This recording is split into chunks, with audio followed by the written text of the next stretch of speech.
You don't You belong don't here, belong boy. here, boy. Officer Derek Miller's hand rested on his holster as he circled the black man in the worn suit outside the courthouse. What's a thug like you doing here? Casing the place? I work here. The man's voice was calm. Too calm.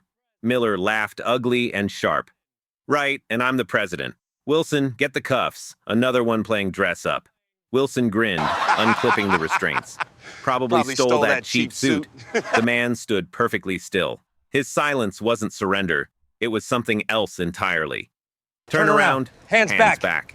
Miller shoved him toward the squad car. Should have stayed in your hood. The metallic click of handcuffs echoed across the parking lot. 3 officers. 1 black man.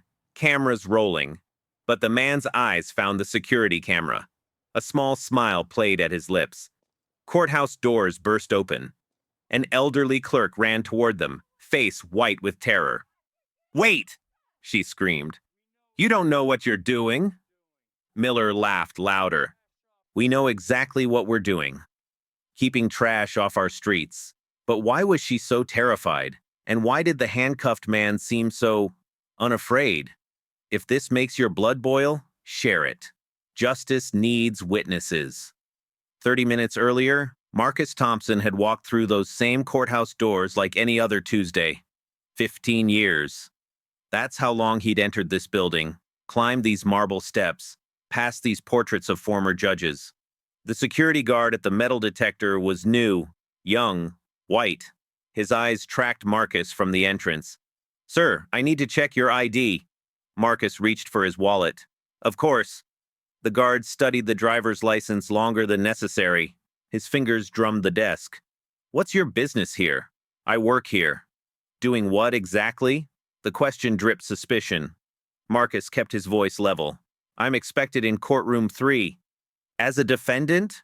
The words hung in the air like a slap. Behind them, lawyers in expensive suits breezed through without a second glance. Their skin matched the marble walls. "No. As... Kenny? Everything okay?" A second guard approached, older. His hand rested on his radio. Kenny's eyes never left Marcus. "Got someone here claims he works in the courthouse. Can't verify. I can show you my... Hands where I can see them." Kenny's voice sharpened. Several heads turned. A crowd began forming. Martha, the courthouse clerk, emerged from the elevator. She'd worked here 25 years. She knew every judge, every lawyer, every janitor. Her eyes widened when she saw Marcus surrounded. "What's happening here?" Her voice carried authority earned through decades. "Ma'am, please step back." Kenny's hand moved to his pepper spray. "We have a situation." "A situation?" Martha's face flushed. "Do you know who—" "I said step back." Kenny reached for his radio. "I need police backup at the main entrance. Possible trespasser refusing to comply." Marcus stood perfectly still. He'd learned long ago that sudden movements could be fatal for men who looked like him. Even here, even in the building where he... "You people always think you can just walk in anywhere," Kenny muttered, loud enough for the growing crowd to hear. Martha tried again. "Young man, you're making a terrible..." The radio crackled. Units responding. Through the glass doors, 3 police cruisers pulled up. Officers Miller, Wilson, and a rookie climbed out. Miller was known for his random stops in the courthouse district. Somehow, they were never actually random. "What have we got?" Miller strutted in, already unclipping his handcuffs. Kenny pointed. "Suspicious individual. Won't leave. Claims he belongs here." Miller's eyes swept Marcus up and down. Worn suit, scuffed shoes, black skin. His assessment took 2 seconds. "All right, tough guy. Let's take this outside." "Officers, I have identification. I said outside." Miller grabbed Marcus's arm. Wilson took the other. They marched him through the doors as the crowd parted. Martha rushed after them. "Wait!" "You don't understand. He's..." But they were already in the parking lot, already pushing Marcus against a squad car, already reaching for the cuffs. "You have the right to remain silent," Miller began, even though no crime had been named. Marcus looked back at the courthouse, at the carved words above the entrance, "Equal justice under law." How many times had those words mocked him? How many times had he entered this building wondering if today would be the day someone finally saw past his skin to the robe he wore inside? The morning sun caught something in his jacket pocket. Something gold. Something that would soon change everything. But first, there would be humiliation. First, there would be laughter. First, there would be the cold bite of metal on his wrists. Because in America, some people had to prove they belonged. Every single day. Miller slammed Marcus against the hood. The metal was cold through his thin suit. "Spread your legs. Wider." A crowd gathered. Courthouse employees on their smoke break, citizens waiting for trials, kids on a field trip to learn about justice. They all had front row seats to something else entirely. "Please," Marcus said quietly. "This is unnecessary." "You threatening me?" Miller's knee pressed into Marcus's back. "Wilson, you hear this guy threatening me?" Wilson grinned. "Sure did." "Better add resisting arrest." That's when the phones came out. 1, 5, 15. The modern witnesses, recording everything. "Get on your knees." Miller yanked Marcus upright just to push him down. "I said knees." Marcus's knees hit the asphalt hard. His suit tore. Blood seeped through the fabric. Still, he kept his hands visible, his movements slow. He'd seen what happened when black men moved too fast around scared cops. "Look at him," Derek Miller announced to the crowd. "Another one who thinks he's above the law." The rookie officer shifted uncomfortably. "Sarge, maybe we should—" "Shut up, Patterson." Wilson circled Marcus like a predator. "You know what your problem is? You people always forget your place." Someone in the crowd gasped. A young woman stepped forward. "This is wrong." He wasn't doing anything. "Ma'am, back up or you'll be next," Miller warned. The cameras kept rolling. The crowd kept growing. And through it all, Marcus stayed silent, dignified, even on his knees. That seemed to enrage Miller more. He wanted fear. He wanted begging. He wanted the satisfaction of breaking another uppity one. "Cat got your tongue?" Miller grabbed Marcus's chin, forcing eye contact. "Or you planning something?" Martha pushed through the crowd, breathless from running. "Officers, stop! You're making a terrible mistake. Lady, I told you to stay back." Wilson moved to block her. "You don't understand. He's another word and you're going in cuffs too." Miller pulled out his handcuffs, dangling them in front of Marcus's face. "You know what these are? These are reality. These are where your little act ends." The metal clicked around one wrist, then the other, too tight, cutting off circulation. Miller made sure of that. "There we go." He hauled Marcus to his feet. "Now you look like you belong." Laughter rippled through the three officers. The same laughter that had echoed through generations. The laughter of those who believed their badge made them gods. A teenager in the crowd shouted, "Why you doing this?" "He didn't do nothing." "He was trespassing," Kenny called from the courthouse steps, eager to justify his mistake. "Trespassing while black," someone muttered. Miller spun toward the voice. "Who said that? Who wants to join him?" The crowd fell silent, but the cameras kept recording. Every sneer, every shove, every moment of Marcus's dignity against their cruelty. "You know what's funny?" Miller stage whispered to Marcus. "You probably tell your kids you're somebody important, but look at you now. Just another criminal in cuffs." Marcus finally looked directly into the nearest camera. His eyes held no anger, no fear, just a deep, knowing calm that made Miller's smirk waver. "I have the right to remain silent," Marcus said. His voice carried across the parking lot. "And I choose to exercise that right." "Oh, he knows his rights," Wilson mocked. "Must have been arrested before." They started dragging him toward the squad car. Martha made one last, desperate attempt. "His name is Marcus Thompson. He's—" Miller's radio crackled, cutting her off. But Martha didn't stop moving. She had to get inside. Had to find someone with authority. Had to stop this before... The sun climbed higher. The blood on Marcus's knees had dried. The cameras captured everything. But the real show? That was about to begin. 2 more police cruisers screamed into the lot. Sirens wailing. Lights flashing. Miller had called for backup as if one handcuffed man required an army. "We got a situation here," Miller announced to the arriving officers. "Trespasser." Possible threat to courthouse security. Marcus stood between 6 officers now. Still silent. Still calm. That unnatural calm that made Miller's jaw clench. "Transport him," Wilson ordered. "Let's get this trash off the property." They shoved Marcus toward the car. His shoulder hit the door frame. Hard. Someone in the crowd cried out, but Marcus just smiled. A small, private smile, like he knew something they didn't. "You think this is funny?" Miller grabbed his collar. "You think being arrested is a joke?" "I think," Marcus said slowly, "that you have one chance to reconsider." The parking lot went quiet. Even the wind seemed to pause. Miller's face went red. "Are you threatening a police officer?" "I'm offering you an opportunity to avoid destroying your career." The words were delivered without malice, just fact. Like discussing the weather, Wilson laughed, but it sounded forced. "This guy's delusional.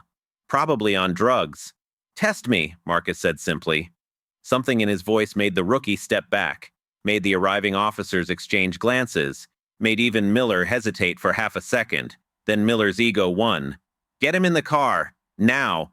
They tried to force Marcus's head down. He resisted, not violently, just keeping his chin up. His eyes found the courthouse security camera again.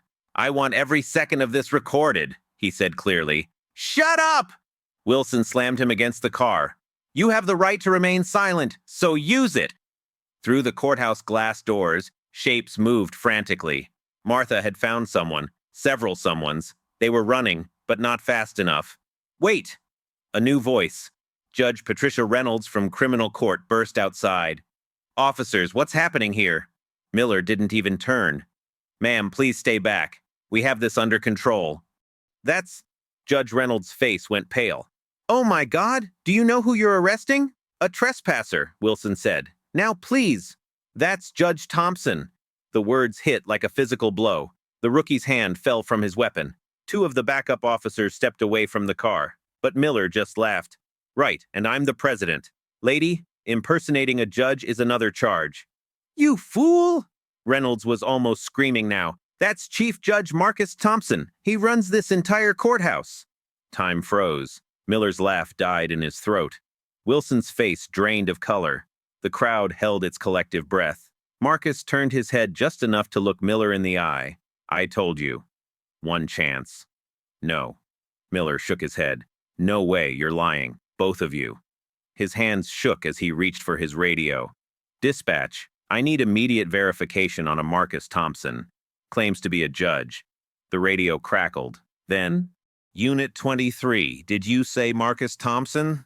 As in Chief Judge Thompson? Please confirm you are not arresting Chief Judge Thompson." The silence that followed was deafening. Miller's hand trembled on the radio. Sweat beaded on his forehead despite the cool morning. "Unit 23, please respond. Confirm status of Chief Judge Thompson immediately." Wilson stumbled backward. Oh, Jesus Christ! The rookie officer was already moving to unlock the cuffs. "Sir, I'm so sorry. I didn't know. We didn't—" "Don't touch him," Miller snarled. Desperation made his voice crack. "It's a trick. Has to be. Look at him. Look at his clothes." But everyone was looking. At Miller. At the man who just assaulted the most powerful judge in the county. At the cameras that captured everything. Martha finally reached them. Breathless, but triumphant. "I tried to tell you. 25 years I've worked here. 25 years. The cuffs were still on. The blood still stained Marcus's knees. The cameras still rolled, and Officer Derek Miller was about to learn what real justice looked like. Miller's world was crumbling, but he held on to denial like a drowning man to driftwood. "No, no way. This is some kind of setup." "Derek, stop." Wilson's voice shook. "We need to uncuff him. Now. Don't you move." Miller pointed at the rookie reaching for his keys. "Nobody touches him until I see proof." Real proof. Marcus finally spoke. His voice cut through the chaos like a judge's gavel. "Officer Miller. Badge number 2847. 3 years on the force. 17 excessive force complaints, all mysteriously dismissed." Miller's face went white. How could he know that?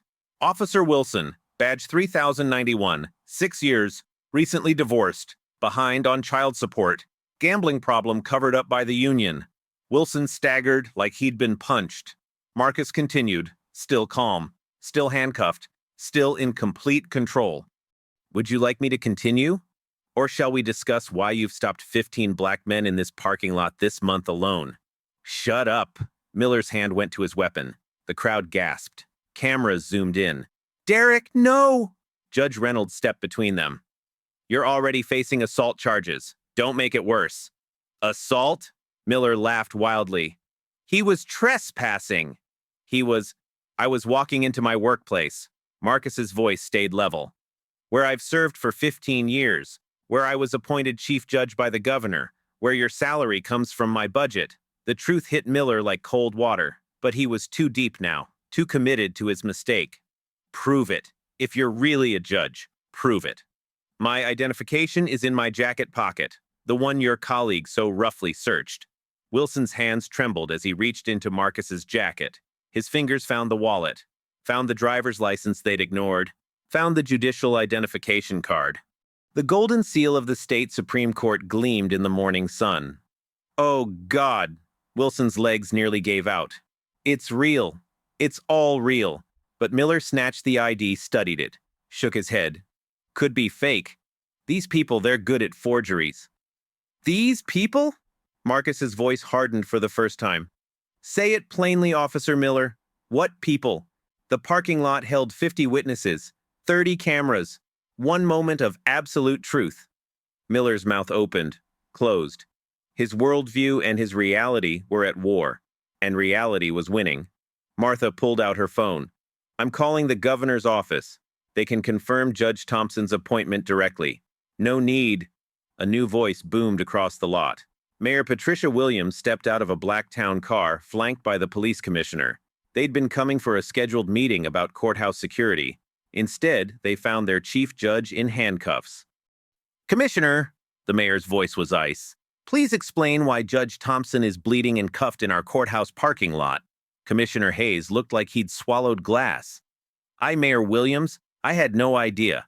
Miller did this. Wilson threw his partner under the bus without hesitation. He insisted on the arrest. I tried to. You laughed, someone from the crowd shouted. We all saw you laughing. Marcus turned to face the mayor. Even handcuffed, even bleeding, he commanded the space. Patricia, I believe we had a 10 a.m. meeting about bias in policing. Consider this Exhibit A. The mayor's face cycled through shock, rage, and determination. Commissioner Hayes, I want these cuffs off Judge Thompson immediately. Ma'am, Miller started. Silence! The mayor's voice cracked like a whip. You've done enough. Commissioner Hayes personally took the keys from Miller's belt. His hands shook as he unlocked the cuffs. The metal fell away, revealing deep red marks on Marcus's wrists. Marcus rubbed his wrists slowly. The gesture was deliberate, filmed, remembered. Thank you, Commissioner. He straightened his torn suit. Now I believe we have multiple crimes to address. Assault, false imprisonment, violation of civil rights. Shall I continue? Miller finally broke. I didn't know. How was I supposed to know? He looks like... Like what? Marcus stepped closer. The crowd leaned in. The cameras focused. Finish your sentence, Officer Miller. I look like what? Miller's mouth worked soundlessly. Around him, his entire world collapsed. His fellow officers stepped away. His badge felt like a millstone. His gun felt like a toy. Like someone who doesn't belong here? Marcus supplied. Like a criminal? Like someone you can humiliate with impunity? Each word was a nail in Miller's professional coffin. I was doing my job, Miller whispered. No. Marcus stood tall despite his torn suit and bloody knees. You were doing what you've always done.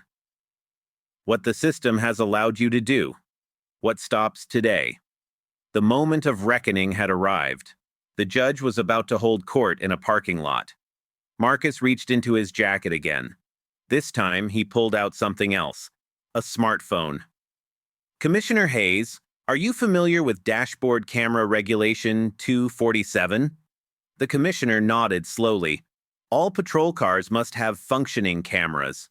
Excellent. Marcus swiped his phone. Then you'll be interested in this footage from Officer Miller's patrol car. Dated last Tuesday, Thursday, the previous Monday.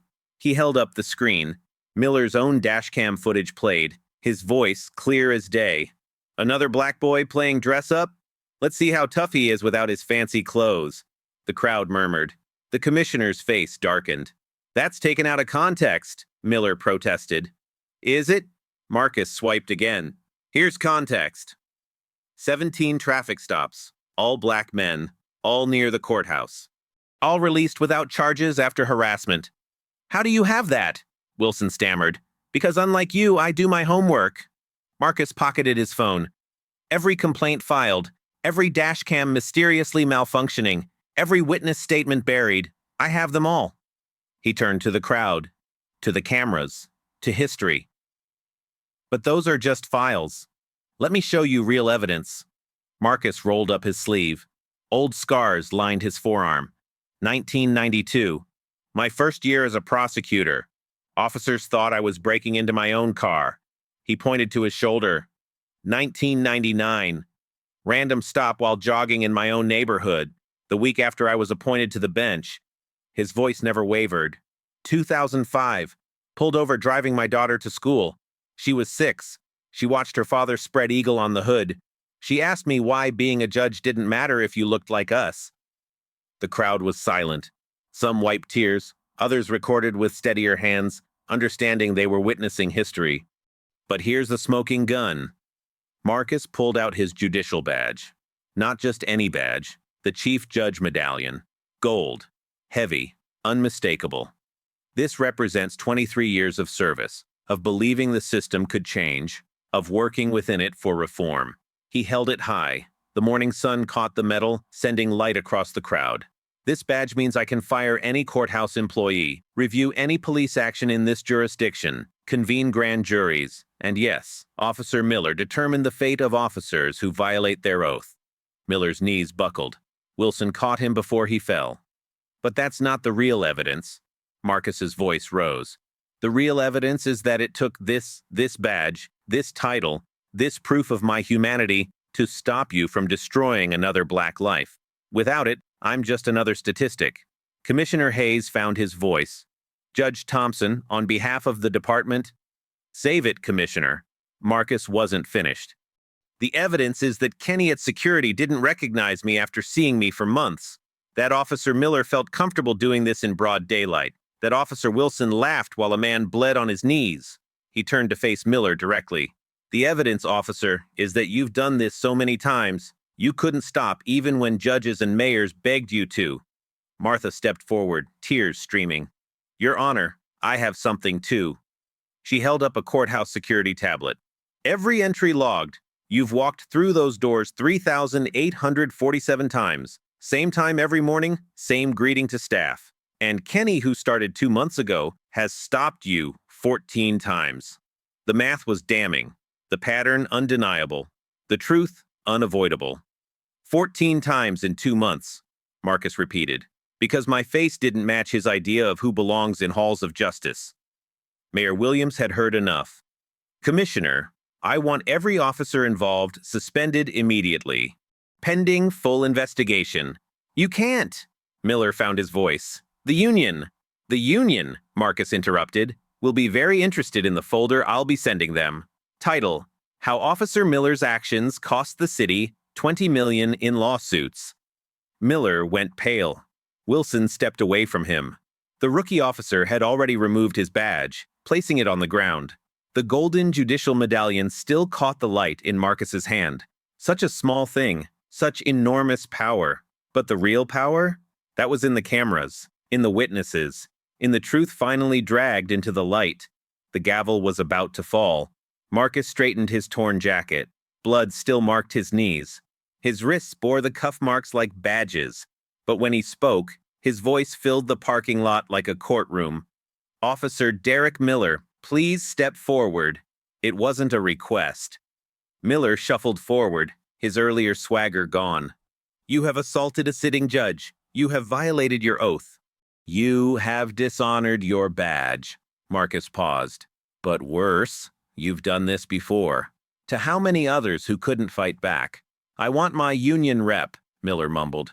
You'll have one. At your trial. Marcus turned to the commissioner.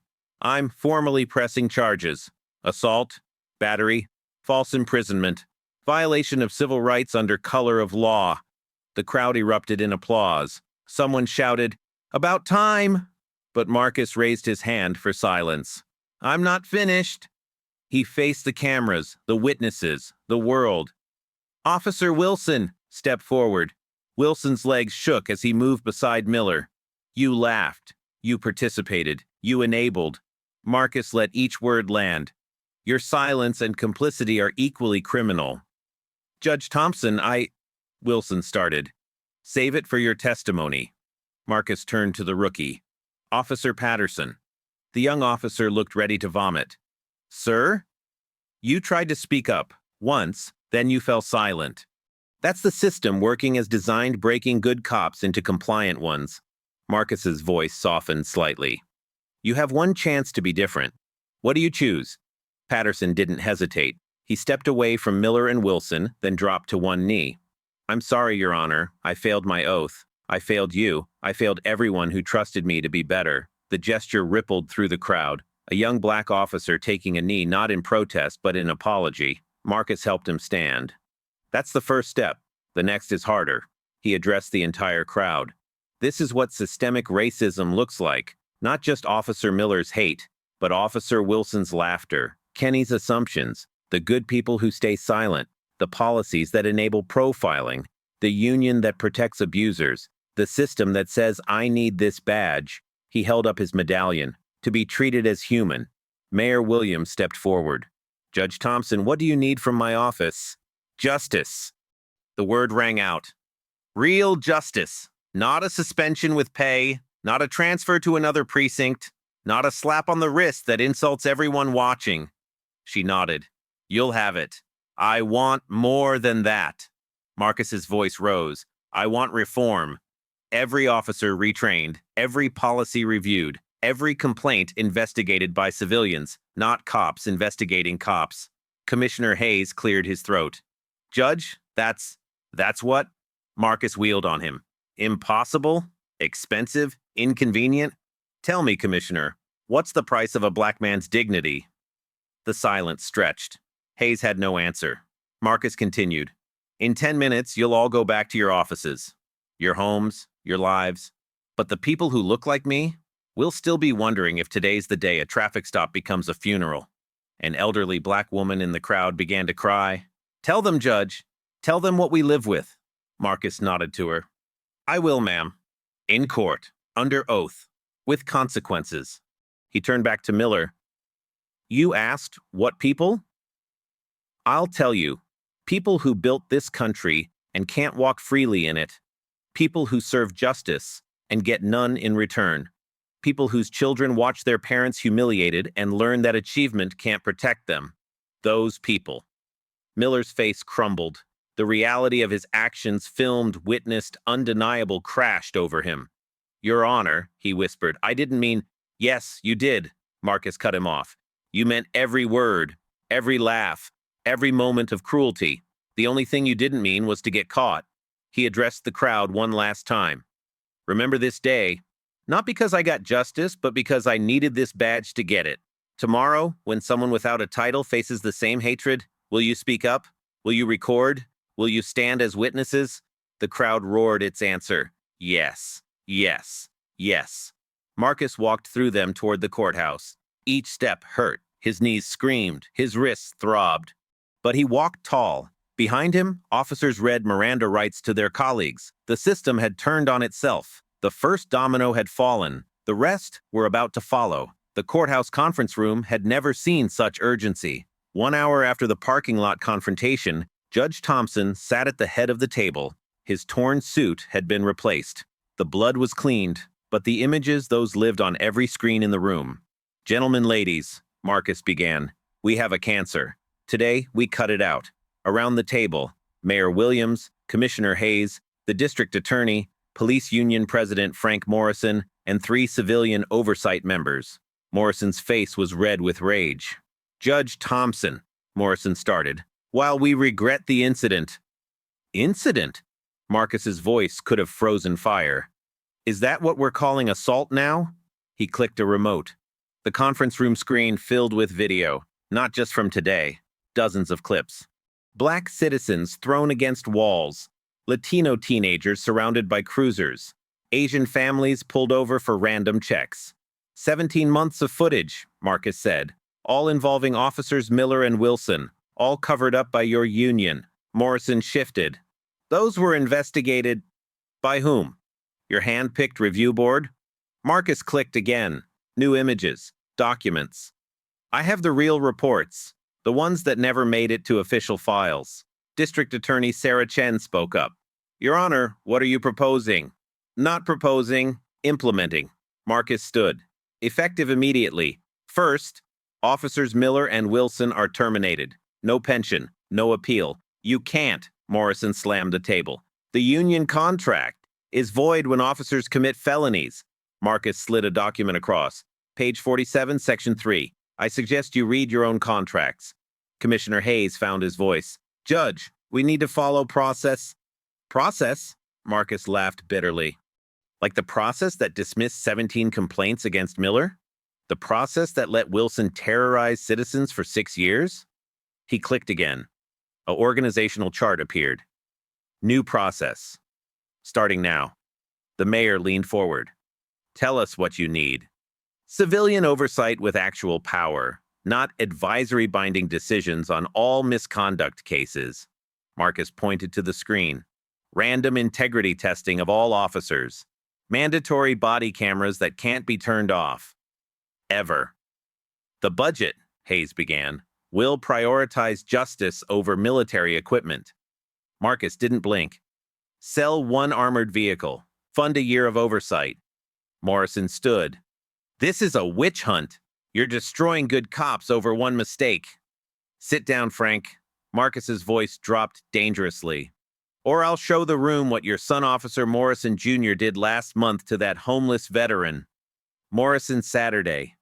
His face went white. Now, Marcus continued, training. Every officer. 40 hours on implicit bias, 20 on de-escalation, 10 on the actual law they claim to enforce. That's 70 hours per officer, Hayes protested. Would you prefer 70 million in lawsuits? Marcus countered. Because that's what Miller alone will cost you. Attorney Chen cleared her throat. I'll pursue maximum charges, no plea deals. Thank you. Marcus turned to the civilian members. You three will have full access. Every complaint, every body cam, every use of force report. One member, a young black woman named Keisha, spoke. What about the officers who stay silent, who watch abuse and do nothing? Mandatory reporting. See abuse, report it, or share the punishment. Marcus looked at Hayes. Starting with your command staff who ignored those complaints. The room erupted. Morrison shouted about union rights. Hayes argued about morale. The mayor tried to restore order. Marcus simply waited. Then he played one more video. Today's arrest. The laughter. The blood. The humiliation. This is your system, he said quietly. Working as designed. Protecting itself instead of citizens. The room fell silent. So here's the choice, Marcus continued. Real reform, starting today. Or I take this federal. Civil rights violations. FBI investigation. DOJ consent decree, your entire department under federal control. You're bluffing, Morrison said weakly. Marcus smiled. It wasn't warm. Frank, I've already called the U.S. attorney. She's very interested in a pattern of civil rights violations, especially ones caught on camera. The fight went out of Morrison. The power in the room had shifted completely. Mayor Williams stood. I move to adopt all of Judge Thompson's reforms, effective immediately. Seconded, Chen added. One by one, hands rose. Even Hayes, seeing the inevitable, voted yes. Motion carried. Marcus gathered his papers. Commissioner, you have 72 hours to implement Phase 1. The citizens will be watching. As the room emptied, Morrison lingered. You've destroyed those men's lives. Marcus met his gaze. No, Frank. They destroyed lives. I'm just holding them accountable. Novel concept, isn't it? Outside, the crowd remained, waiting, watching. When Marcus emerged, their cheers shook the building. Change had come, Not from asking nicely, not from working within the system, but from power meeting power and justice refusing to blink. 3 weeks later, the courthouse steps had been transformed. Where Marcus bled, children now drew with chalk. Where he was humiliated, a community gathered to heal. "Judge Thompson," a small voice called out. Marcus turned from the podium being set up. A black boy, maybe 8, stood with his mother. His eyes were huge with wonder. "Yes, young man? My mom says you're the reason Officer Miller can't hurt people anymore." Marcus knelt. His knees still ached from that day. "What's your name?" "Jerome." "Well, Jerome, I helped. But you know who really stopped him?" Marcus pointed to the crowd. "All these people who recorded, who witnessed, who refused to be silent." Jerome's mother wiped her eyes. "Thank you, Your Honor. My boy can walk to school without fear now." Across the plaza, something unexpected was happening. Former Officer Patterson, was serving food at a community table. He'd resigned from the force, enrolled in law school. Today, he wore a volunteer t-shirt instead of a badge. "Judge," Patterson called out, "the barbecue's ready." Marcus made his way over. The crowd parted respectfully, but not fearfully. That was the difference. "How's law school?" Marcus asked. "Hard, humbling." Patterson handed him a plate. "Should have done it years ago, before I put on a badge I didn't deserve." Commissioner Hayes appeared, looking uncomfortable in civilian clothes. The voters had spoken new leadership was coming, but Hayes had asked to speak today. "Judge Thompson," he began, then stopped. Started again. "I've been a cop for 25 years. I thought I was one of the good ones." Marcus waited. "I wasn't." Hayes's voice cracked. "I was just better at hiding, at looking away, at explaining why nothing could change." The crowd had gone quiet. This wasn't in the program. Hayes continued. "I let Miller terrorize citizens, let Wilson laugh at pain, let Kenny profile every black face, because it was easier than fighting my own." An elderly black man in the crowd spoke up. "We know, Commissioner. We've always known." Hayes nodded, tears falling.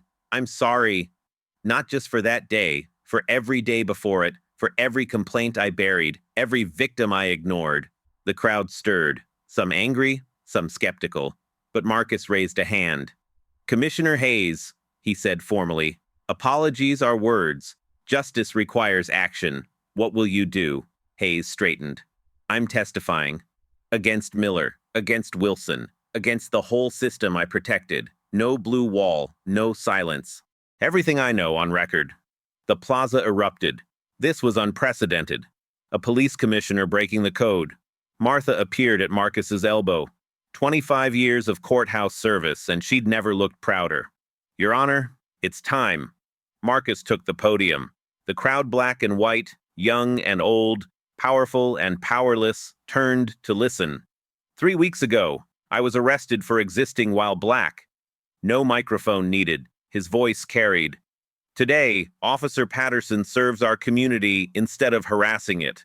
Commissioner Hayes chooses truth over silence.